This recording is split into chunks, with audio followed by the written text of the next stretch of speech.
बिस्मिल्लाहिर्रहमानिर्रहीम। हमारे पास बेटा क्वेश्चन है that is prove the identity tan x plus 1/10x is equal to 1/sin x cos x। ठीक है, this is the topic from the trigonometry और A level P1 आप इसको यूज़ कर सकते हैं, as well as from the add maths जो students हैं उसमें भी हमारे पास ये क्वेश्चन है। देखिए इसमें हम यहाँ पे ले रहे हैं जी left hand side that will be tan x plus 1/10x। So that will be tan x is equal to sin x over cos x plus, अब देखिएगा ये लिखा हुआ है 1/10x। बेसिकली 1/10x को आप cot x भी कह सकते हैं, तो cot x is cos x over sin x। ठीक है, तो यहाँ पे मैं लिख रहा हूँ cos x over sin x। ये इसको दूसरी अंदाज में भी समझ सकते हैं कि अगर 1/sin x over cos x करेंगे तो जब उसको हम रेसिप्रोकल करेंगे तो that will B cos x over sin x। हाँ जी, इसका अगर एलसीएम लेते हैं बेटा तो that will B cos x into sin x। sin x will be multiplied with this one, that will give you sin square x plus cos square x। Now we have already know that the identity that is a sin square x plus cos square x is equal to 1 upon cos x into sin x। अब देखिएगा हमारे पास this one is a right hand side, so the first part was you have to prove that this is a left hand side is equal to right hand side, so you can say that left hand side is equal to right hand side, that is approved। Okay, now the same question has a second part, the solve the equation। now the equation is given to you that 2/sin x into cos x। अब इसमें important बात यह है कि you have to compare this first part with reference to the second part. इस part में उसने आपको दिया हुआ था 1/sin x cos x। ठीक है, यहाँ पे उसने क्या लिख दिया जी 2/sin x cos x। तो मैं अगर यूँ लिख दूँ इसको 2 into 1/sin x into cos x, यानी कि कंपेयर करने के लिए is equal to 1 + 3 tan x। हाँ जी, अब देखिएगा ये हो गया 2, लेकिन ये जो पूरी वैल्यू थी 1/cos x sin x that was equal to tan x over 1/tan x। ठीक है जी, तो यहाँ पे मैं लिख रहा हूँ जी आपके पास tan x plus 1/tan x is equal to 1 + 3 tan x। अब हमें क्यों यहाँ पे ले रहे हैं, क्योंकि हमारे पास राइट साइड में भी tan x की वैल्यूज आ रही हैं, हम उसको उसके साथ कंपेयर कर रहे हैं। हाँ जी बेटा, अब विद इन ए ब्रैकेट अगर हम इसको यूज़ करते हैं तो ब्रैकेट में यूज़ करेंगे तो that will be tan square x आ जाएगा बेटा।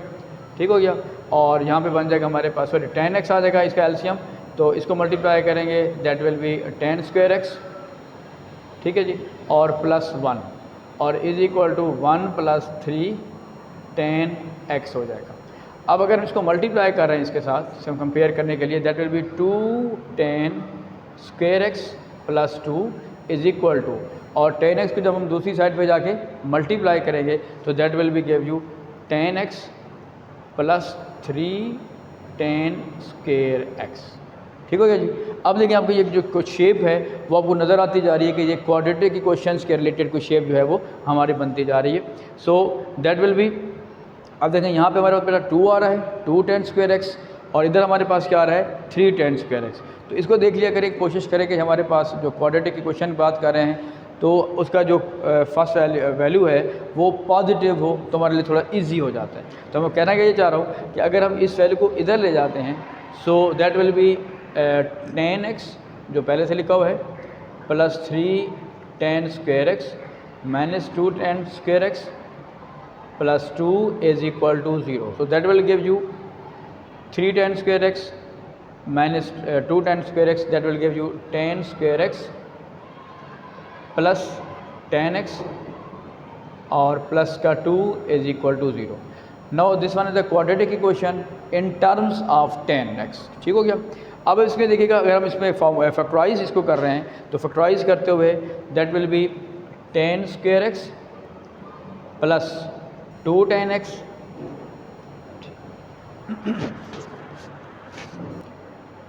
ओके बेटा, यहाँ पे प्लीज़ देखिएगा ये हमारे पास जब 2 इधर जाएगा तो ये भी आपके पास क्या हो जाएगा माइनस हो जाएगा, इसको भी आप माइनस कर दीजिएगा। अब हमारे पास क्या आ रहा है बेटा 2 tan x minus tan x और माइनस 2 इज इक्वल टू 0। तो इसमें से हमारे पास क्या कॉमन आ रहा है जी tan x कॉमन आ रहा है, सो that will be 10x plus यहाँ पे भी 2 आ गया, ठीक है जी, 10x प्लस 2, क्योंकि हमने 2 कॉमन, ये 10x कॉमन लिया हुआ है, और माइनस 1 कॉमन जब लेंगे तो that will be 10x plus 2 is equal to 0. So the equation will be 10x plus 2 into 10x minus 1 is equal to 0. These are the factors of this equation. Now you can apply here 10x. अब यहाँ पे जो लिख रहे हैं तो 10 और x को लिखते हुए ज़रा गड़बड़ हो रही है. 10x plus 2 is equal to 0 और 10x minus 1 is equal to 0. So this one is the 10x is equal to minus 2 and 10x is equal to 1. First you have to find the base angle. अब basic angles हम निकालते हैं इसको. तो जो basic angle है बेटा, अगर हम इसको 10 इनवर्स माइनस 2 करते हैं और इस बेसिक एंगल को हम अल्फा से डिनोट कर रहे हैं तो आंसर विल बी, अब यहाँ तक थे हम, ठीक है, चलें ओके बेटा. जब इसका हम बेसिक एंगल लेंगे या बेस एंगल आपके पास आ रहा होगा तो दैट विल 10 इनवर्स से लेके नेगेटिव 2 लेंगे बेटा. लेकिन जब हम बेस एंगल ले रहे होते हैं तो बेस एंगल क्योंकि आपके पास होता है एक्यूट एंगल, तो इसलिए नेगेटिव 2 आपने यहाँ पे यूज़ नहीं करना. You will to use the 10 inverse और inverse 10 of 2. So the base angle will be 63.4. अब देखिए मैं इस क्वेश्चन की बात करूँ, अब 63.4 हो गया, लेकिन इसमें देखें एक्चुअली क्या है, ये 10 नेगेटिव में आ रहा है. तो 10 नेगेटिव में क्या होगा, फर्स्ट कोऑर्डिनेट में सारे पॉजिटिव होते हैं.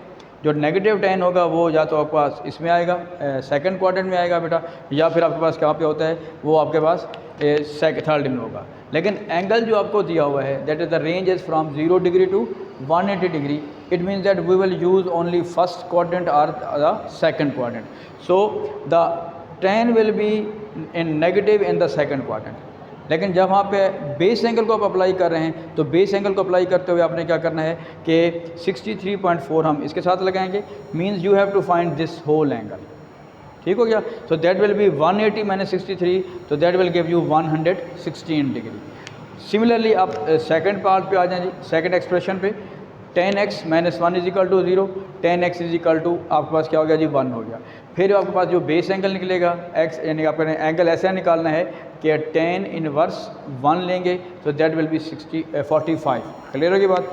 अब फिर वही बात कि 10 क्योंकि पॉजिटिव है and you have to use a range of 0 degree to 180 degree. It means that you will be in first or second quadrant.